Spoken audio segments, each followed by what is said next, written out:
Hello everyone, Assalamualaikum warahmatullahi wabarakatuh.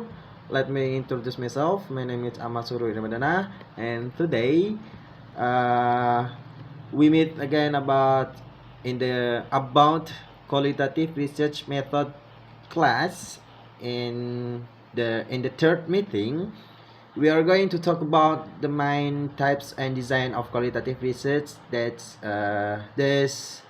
design help us choose the most suitable approach depending on what we want to study.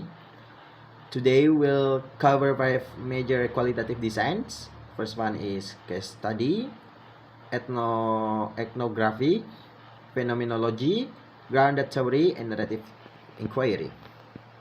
Let's start with the first one is case study. A case study focus on exploring a single case or a few cases in depth. The case can be a student, a class, a school program, or even an event.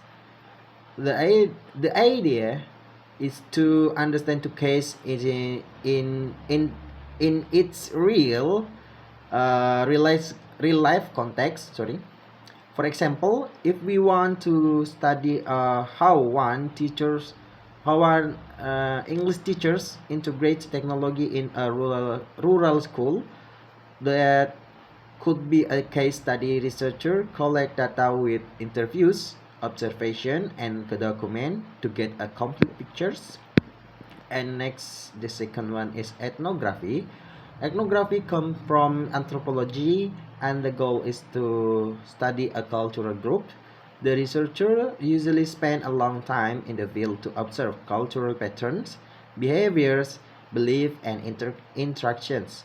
In language education, ethnography might explore the culture of English learner in boarding school, or how a community use a mix of language in daily communication.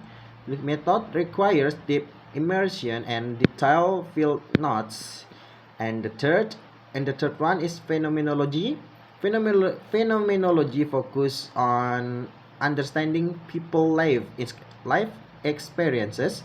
Researchers try to capture the essence of a particular phenomenon, like student experiences, using blended learning, or teachers feeling when implementing a new curriculum.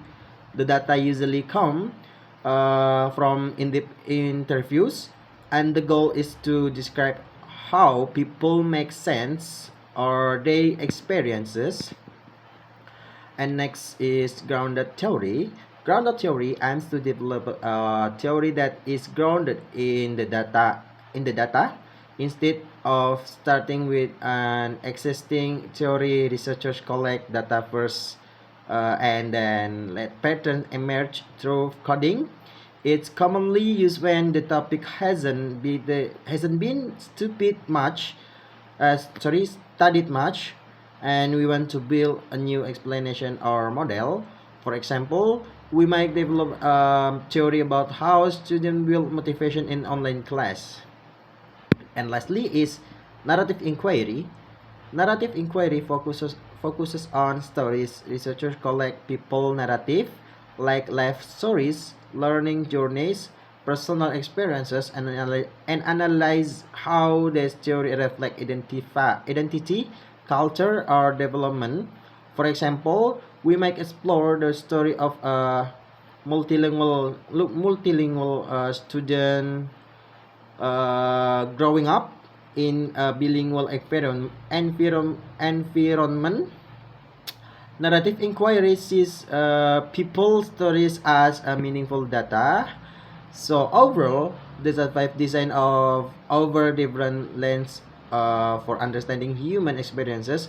When choosing a design, we match is it where our research purpose, whether we want to study a case, explore a culture, understanding a phenomenon, build a theory, or analyze personal stories.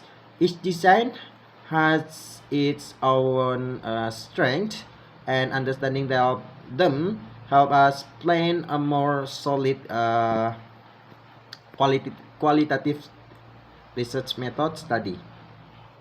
I think that's enough for me. I hope you understand what I explained at above 5 point that.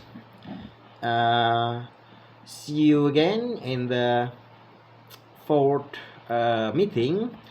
I'm Rudy. I'm out. Assalamualaikum.